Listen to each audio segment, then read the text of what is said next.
Welcome to the next module. In this module, we will be looking at various facets of Arctic. First, we will start with the Arctic Circle. So, the Arctic Circle is an imaginary line of latitude located at 66 degree 33 minutes 49.9 seconds north of the equator, that is shown here in the blue dotted lines. And in fact, if you look at the globe, the Arctic Circle is basically at the top of that our globe, and there is a tilt angle which we already know. There is a 23.4 degree tilt of our earth axis. So this top portion, anything above this line, is generally called as the Arctic Circle. And if we start from equator, we cross Tropic of Cancer and then go towards the Arctic Circle. And if we move in the south direction, after crossing the Tropic of Capricorn, we will go into the Antarctic Circle. So these two are the two polar regions. The following 8 countries exist within the Arctic Circle. They are United States, the Alaska state is part of Arctic Circle, Russia, Canada, so here is the Russia and here is Canada, and Greenland, that is mainly the Denmark area. These are actually, and Norway, especially the Svalbard region, that is present within the Arctic Circle. And there are few other countries like Iceland, Sweden, Finland. They have no borders in the Arctic Ocean. If you look at the Arctic Circle, the Iceland is just outside of the Arctic Circle. And if you look at these two countries, they do not have a border. That is, Sweden and Finland does not have a border with the Arctic Ocean. Only the Norway is having the border within the Arctic Ocean. So these are all the countries which are present in the Arctic Circle. Now, there are various definitions to define what is Arctic area. Why there are so many different definitions? If you go with the north of Arctic Circle, then few countries have boundaries south of Arctic Circle. For example, in the previous figure we had seen. See, this part is outside of the Arctic Circle. Even though most of the Greenland is within the Arctic Circle, there are certain southern area which is outside of the Arctic Circle. Now, similarly, if you look at the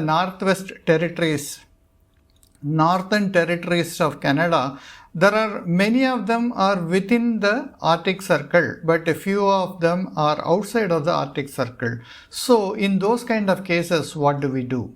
Then if we go by the another definition, that is the 10 degree July isotherm model, then due to warm air, that is in the case of Scandinavia, or cold air in the case of Siberia and North America, the boundaries generally change. And if we look at another type of the definition, due to the mixing of ocean currents, that means we know Arctic currents meets the warmer, more saline waters of the Atlantic or Pacific Ocean. That means the boundaries are bound to change.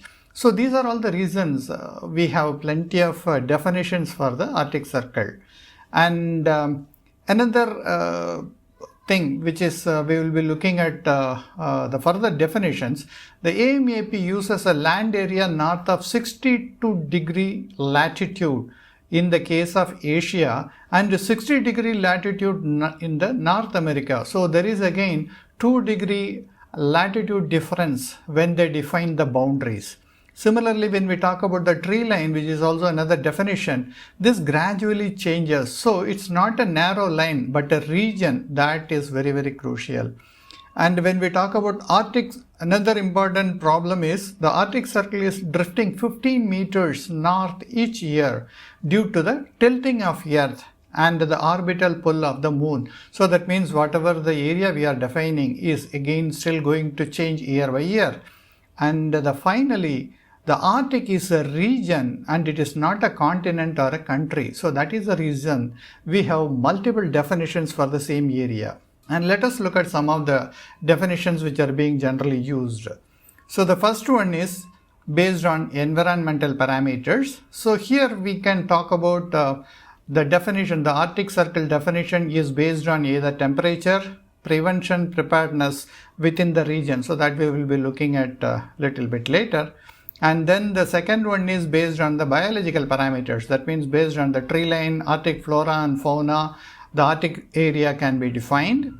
And the third one is based on the economic reason. That is, the human development can also be used for the definition. Or we also have the jurisdictional definition, where geographic, political, land and marine boundaries of the countries are used for the definition of which is Arctic Circle. And finally, we have the social parameters. So these are all the different ways by which the Arctic can be defined. So let us go with the first one, which is the Arctic area definition. So this is based on the latitude. So that means the Arctic Circle is defined as anything that is north of 66 degree 34 minute. And this is the approximate southern limit of the midnight sun and the polar night. So this is one of the definition to say, and here you see the red line. That red line exactly defines anything above this is called the Arctic Circle. And an ecological or climate definition is the region in the northern hemisphere where the average temperature of the warmest month, that is July, is below 10 degrees centigrade or 50 degree Fahrenheit. So this is also another definition for Arctic Circle. And there are various work groups which have different definitions for the Arctic Circle. One is Arctic Monitoring and Assessment Program Work Group, AMAP Work Group. The second one is Arctic Human Development Report, AHDR. And the third one is Emergency Prevention, Preparedness and the Response, EPPR. And the next one is Conservation of Arctic Flora and Fauna, CAFF. And the tree line boundaries. So these are all the various definitions by which Arctic Circle can be defined. So let us look at one of them, each one. The first one is Arctic Monitoring and Assessment Program, AMAP Working Group. So according to this, here you see the line. The Arctic Circle is the dotted line which we see here. But when we talk about AMAP, this is basically the geographical coverage which extends from the high Arctic to the subarctic areas of Canada, the Kingdom of Denmark. So here, along with Greenland, we also have Faroe Islands, Finland, Iceland, Norway and the Russian Federation, Sweden and the United States, including the associated marine area. So that is where you see there are vast area which is covered according to this particular definition. So if we move on to the next one, which is Arctic Human Development Report. So AHDR defines that this encompasses all of Alaska. So unlike the previous case, now the entire Alaska is included in this particular definition. Canada's north of 60 degree, anything above the 60 degree in the Canada, that is also included in the Arctic area definition. Together with the northern Quebec and Labrador, all of Greenland and the Faroe Islands and Iceland and the northernmost counties of Norway, Sweden and Finland. So all these areas are considered to be within the Arctic region as far as AHDR is concerned. And in Russia, there are even more area that is covered. For example, Murmansk Oblast and the Nenets, Yamlo Nenets, and there are plenty of regions which are given here. And even the Sakha Republic, whose boundaries lie closest to the Arctic Circle. So that means there are lots and lots of area in the Russia which is also included according to the AHDR definition of Arctic.